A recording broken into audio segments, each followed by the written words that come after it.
Hello and welcome to how I play my level 90 Beastlord. So let's go through the basics first.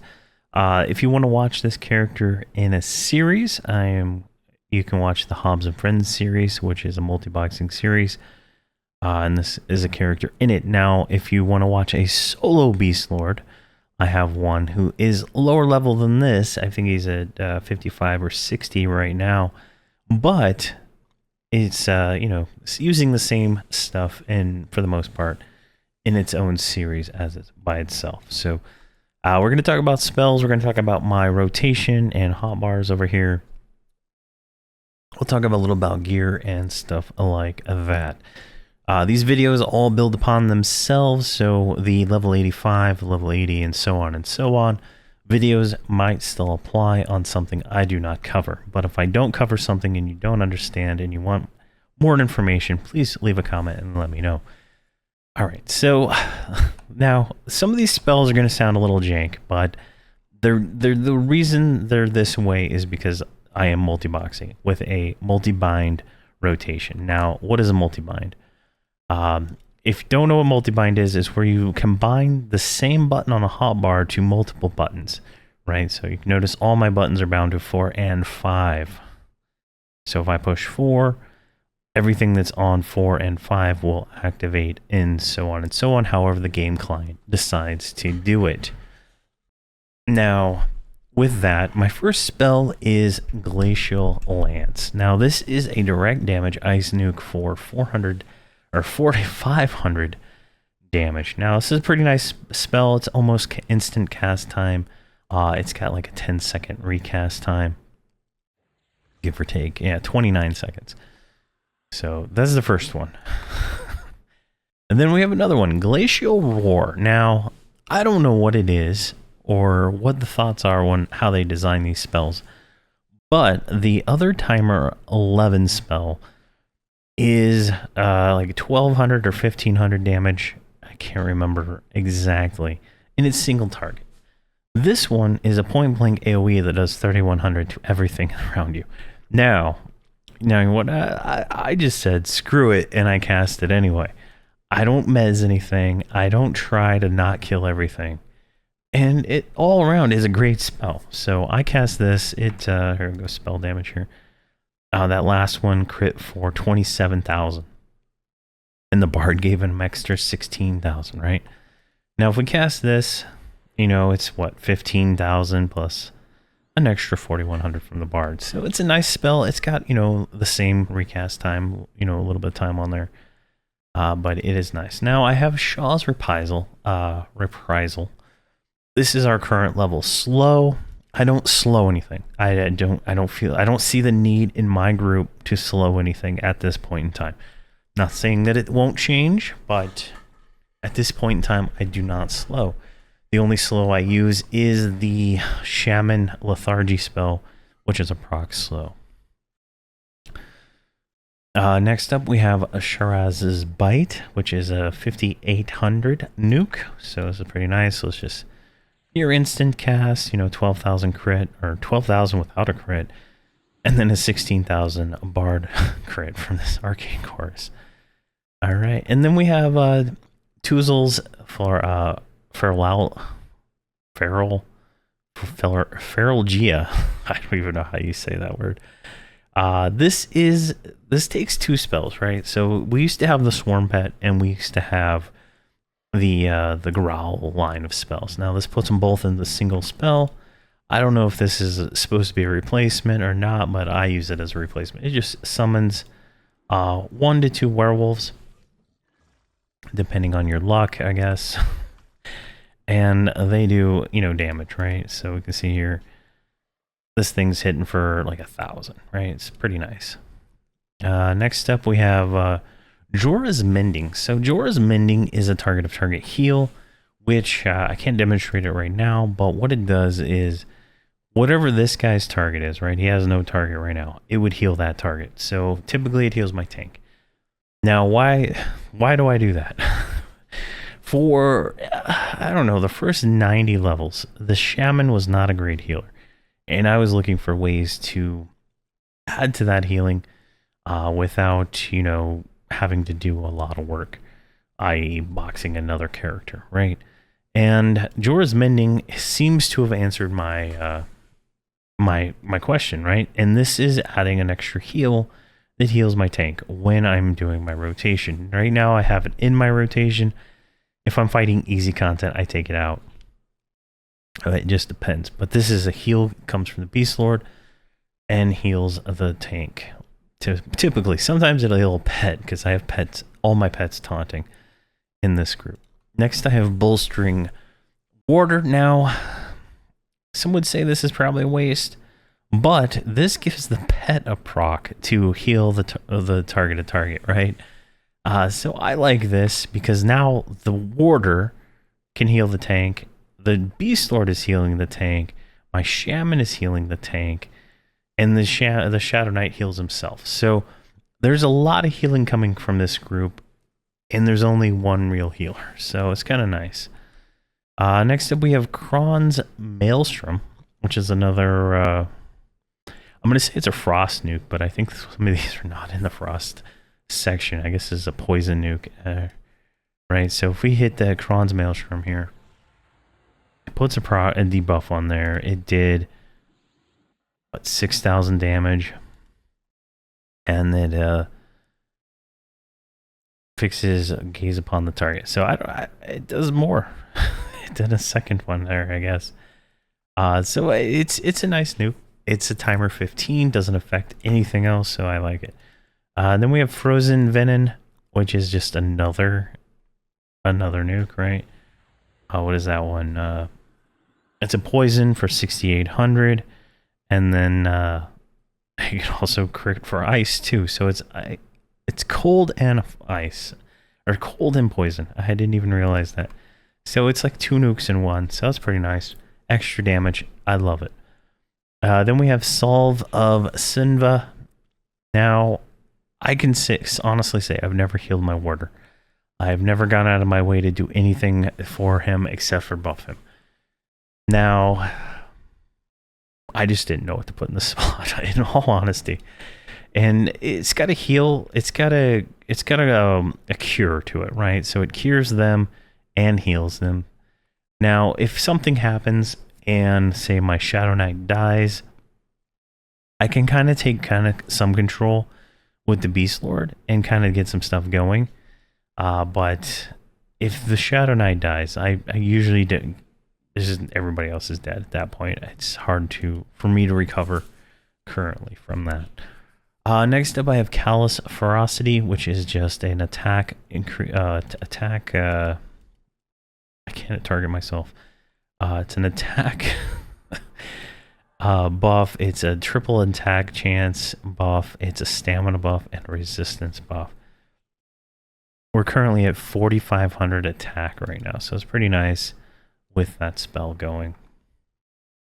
And then finally, I have Nivir's Aggression, which is a buff for the Warder to make it do more damage. There's a defensive version of this too, so it'll be more defensive. This one, it's more offensive, which I kind of prefer. Let me see where that buff goes. Right there, yeah, just right there. You can kind of see it in this. Here, let's close that. Unlock that and drag it over here. You can kind of see that it's you know, it's an hour long. It puts more damage out on him, but you know, he doesn't take damage. Now I do have Pet Taunt on for all the pets. I'm running 2 air pets and a Shaman pet and the Shadow Knight pet. So there's a lot of pets attacking, and they all can, you know, pull aggro on something if they wanted to, but it typically they don't even pull aggro off my Shadow Knight. It's kind of ridiculous, in all honesty. But that's all the spells that I currently keep as my everyday. These are the spells I do for everything. Now there are other spells that we cast. We have Spiritual Enhancement for our health and mana regen. We have Spirit of Avaric for that is the Warder that we currently have.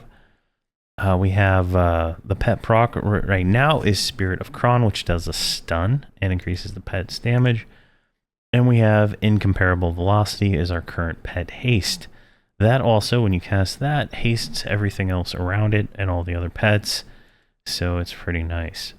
Then we have Hobble of Spirits, which is a snare. Now, you can take Hobble of Spirits or you can take Taste of Blood. I think I should probably put them right next to each other, in all honesty. Makes it a little bit more meaningful. Taste of Blood gives it kind of a pet frenzy. So if he lands a killing blow, he'll perform more damage and stuff like that. I don't know. I don't really use it. Like, so here, like, we have Taste of Blood, and then I can click on Hobble. And I guess they stack. I don't know. They didn't stack before. I don't even see Hobble on here, actually. Spells. Yeah, it might be there. It might not. I just don't see it.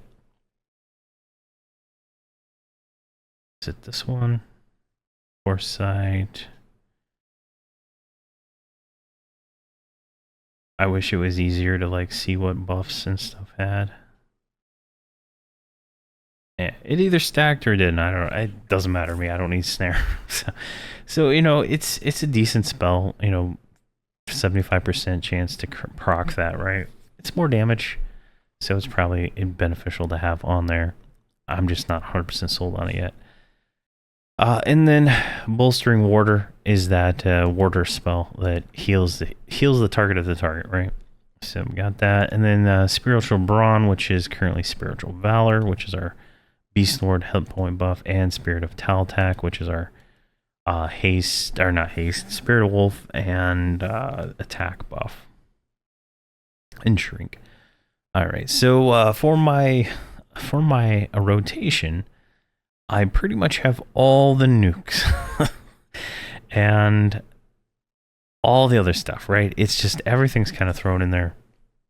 I'm still refining this. Now, if you've seen any of my other, like all the way to 125s on these, where I do, you know, I start refining these things as we start getting stuff, and things change, and then, you know, like, I don't know, I didn't even realize we got this spell here, this point blank AoE timer 11. Right, so that was kind of like a, you know, surprise when I memorized that, and I was like, huh, that's interesting.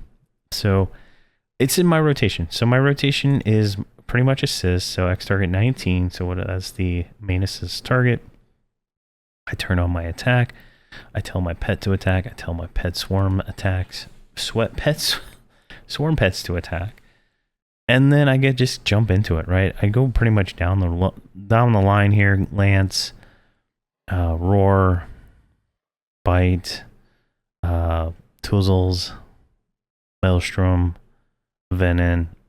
Then we have Rush, which is a flurry of melee attacks. Attack of the Warder, which is a swarm pet. I think it's one pet. And then Chameleon Strike, which just is a hand-to-hand spell that does some damage and reduces hatred. Enduring Frenzy. Activate marks your target with runes. It gives it a 150% chance to restore endurance. So it's pretty nice there. Flurry of Claws. Where is that? There it is. Flurry of Claws. Strike up to 3 targets in front of you with a flurry of melee attacks. So this is a this would be a cleave. So kind of works out well that I'm doing the Glacial War, since we're doing, you know, multiple AoEs at the same time, and just it works, right? Ideally I'd like to get the mages in on the cleaving also, but I just can't get it to work the way I'd want it to at the moment. Then we have Bestial Visection from level 86, just increases our accuracy and damage with melee. So your Spirit Frenzy, and this increases our melee speed by 99%. Attack power by 325, reduces our base weapon delay by 22%. So that's pretty nice. Roar of Thunder. So this activates, does 3,900 damage, and reduces hatred by 3,500. So it's a nice little evade, if you will. And it does a lot of other stuff. Bestial Alignment. So when activated, increases your base melee damage by 125%, grants you a 20% chance to resist spells, and applies bestial alignment form, transform you into a likeness of your order. So it turns us into a tree. It's a 24-minute reuse, but I just use it. In my burn button, I have the Groot version in the Spire. So it is, you know, like it's not going to be down, but might as well use it, right?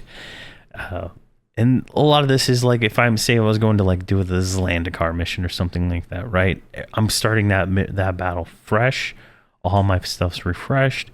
So when I activate all this stuff at the first time, it's no loss. I'm going to be doing a significant amount of damage really quickly, without even having to activate any burns on the first, you know, action after, you know, a little bit of downtime. Then I have Warder's Gift. Consumes 27% of your Warder's maximum health and blesses you with Warder Benevolence, healing me for 20,000. So I just threw it in there because why not? Extra healing for me, why not? And then finally we have Jorah's Mending as just the last spell. Now, I did show the burn, so we'll talk about that real quick. So I have Spire of the Savage Lord, first thing. So when activated, increases the minimum damage of your melee attacks by 42. Summons Abyss as your summon companion. With Companion Savagery, which does a 2500 proc. And then all group members within 600 feet get Apex of the Savage Lord, which raises the minimum of their melee by 30, increases the melee accuracy by 70, and adds attack power. And then some passive effects there too. So very strong. And then we have group bestial alignment, which will turn everybody in the group into the likeness of my warder, along with increasing their base melee damage by 30% and grants them a 20% chance to resist spells. So it's a very strong buff. Just immediately, just 30% extra damage. I mean, I just cannot stress how strong that is, especially since it hits pets. It hits pets, it hits everybody. It's just insane. And then I have Forceful Renewal, which for some reason isn't on my list right here. So let's fix that real quick. Forceful Rejuvenation right here. There. I like to have my burns right here so I can see them. So Forceful just instantly refreshes spellcast timers. So if I had something that had like a spell recast timer, it'll refresh some of those. Not all of them though. And then finally, we use the breastplate right here, which, see here, what is the clicky for this?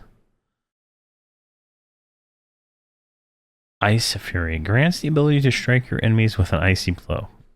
That is so descriptive, I can't really tell you what it does.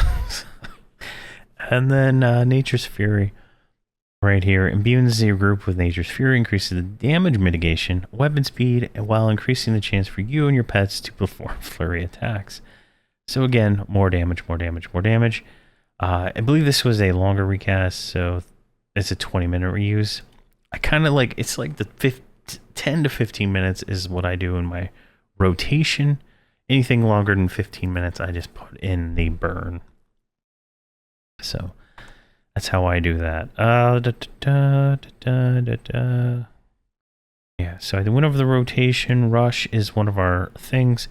Now, something to think about in the future, if we go back to none, focus, and we look at Primalist Synergy. So whenever we cast Maul, we'll get Primalist Synergy. Right now, Maul is the 105 version of Rush, right? So something you would already be used to casting and getting that out there. At all times, it'll give us the synergy here, which deals increases melee damage for 20 hits by 6,000 on everybody in the group, including pets. So you want to hit that on cooldown and always have your synergy going. But that's in the future. We'll talk about that at 105. All right, so that is all of that. Nothing here is changed. Like, it's just basic macros, right? Basic stuff there. Gear wise, like I have these.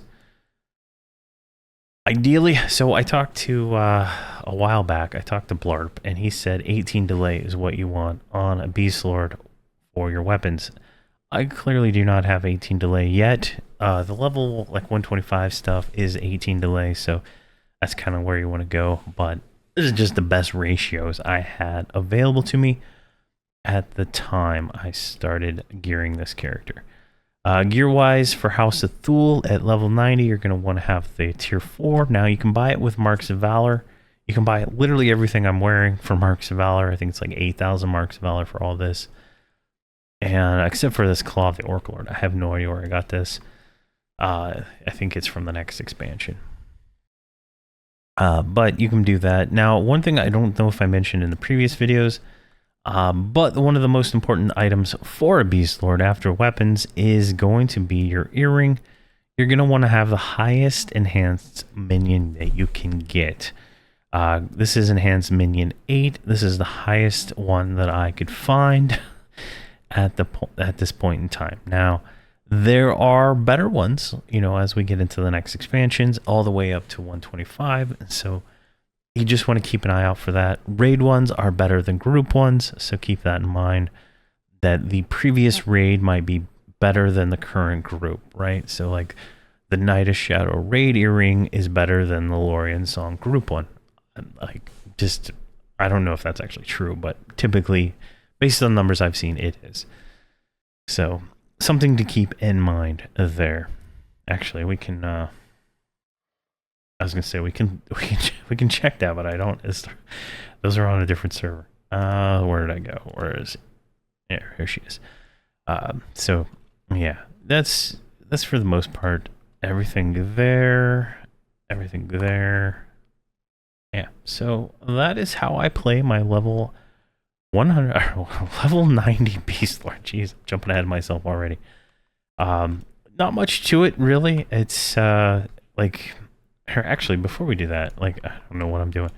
Let's do some rotation here. I want to show the damage. So I'm just only hitting 5 right now. The only button I'm pressing is 5. So that's only my rotation right here. You can kind of see how it activates. You can see that as these turn red, one by one, all the AA stuff gets activated instantly and stuff like that. So you can kind of see here some of the damage down here. These are procs from our weapons, Tiger Maw, some crits there. If we look at other melee, that's like unreadable. So, well, look, I have the parser running. Maybe over here we can see some of the damage. You know, it's like 2,000. It's nothing too fancy. I think it's 75. We picked up double attack. I don't know if I mentioned that in the previous videos because I don't even notice it until later on. But you can kind of see here, the only thing I'm doing is pressing 5, and it's just kind of working. So you see Bestial Vivification is the discipline we're currently running, and it's right down here. It's ready to be repop as soon as that one wears off, but it's not going to wear off. There we go. And let's give it just a few more. But you can see the damage is pretty respectable. We'll compare do some comparisons here. I think I can pull up the Bard and the Shadow Knight from previous videos. Let's give it like 2 or 3 more clicks here. All right, let's call that. All right, stop. And come on, bring it in. There we go. All right, let's go down here to the combat dummy here. Let's look at DPS. All right, so Stasi did 15,000. What? Okay, which dummy is that? That's Beza. This one right here. This is the AoE hitting those other ones. All right. I was worried there for a minute on it, in all honesty. All right, so you can see here that we did. Here, let's do a breakdown on this. Druid, you're not a druid. Here, let's do That's, I guess she is a druid, persona'd, but it doesn't matter. Okay, you can kind of see here, we got, that is not really what I was looking for. DPS breakdown. There we go. This is the one I'm looking for. So let's bring that out. And I like to show this in the videos now because you can kind of see where the damages come from. So we did, what is that? How much DPS did we do? DPS summary, 22,000 DPS, right? That is a significant number. We go break that down. That's 2.2 million damage. 1.2 million of that damage is from our melee alone. So keep that in mind. If you're not meleeing, you're losing 50% of your damage. Like in that, what, 128 seconds we did. Spell-wise, they're all about the same. Some of these are lower because they have longer recast times. But you can see here Frozen Venom and Kron's Disease are kind of like our heavy hitters when it comes to this, followed by Lance, right? If we look at some of the kicks, like 7% of our damage is just our kicks. And we got some procs here. You can see here the Tiger Maul, the Shaman, Tiger, you know, Talisman or whatever, Tiger or whatever it is called, isn't very much damage. So it's nice to know that.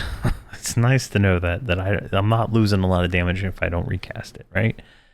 Now, if we look here at the punches, so this is like Tiger Claw and stuff like that, minimal, absolutely minimal, right? It's less than, you know, less than the kicks, less than the procs.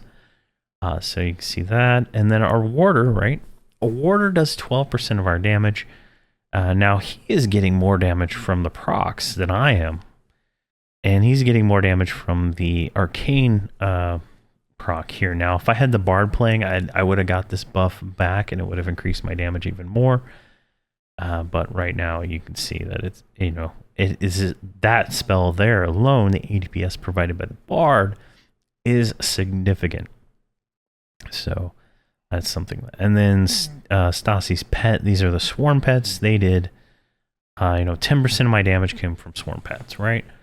So you can kind of see where this is all like laying out, right? Now, if I'm only casting spells, you know, I'm not doing everything, right? If you watch the Hobbs and Friends series, sometimes I don't move like the Bard and the Beastlord into melee damage because stuff is just dying so fast. And we might have different parses when it comes to that. Now, I wish I would have had some of the stuff from yesterday able to pull up, but unfortunately I didn't have the logging on for any of that. So, but it makes sense, right? This is fairly accurate. If we let's get rid of some of these windows so we can see the original one here. So you can kind of see like it makes sense. 70% of my damage comes from me. 12 from the warder, 10 from the swarm pets. And all in all, it's pretty good. We actually did 2.8 million, 22,000 DPS. I was only looking at that number. So that's, you know, that's pretty crazy. Our average hit was 2,000. Our average crit was 4,000. We have a 22% crit chance. That's without any of the burn stuff going and stuff like that. And the 128 seconds, we hit 1,394 times. So there we go. So there's a little data to back up some of this of what I'm doing here. Here, let me actually bring this back. So let me go back, see if I can find it real quick. So that's the Shaman.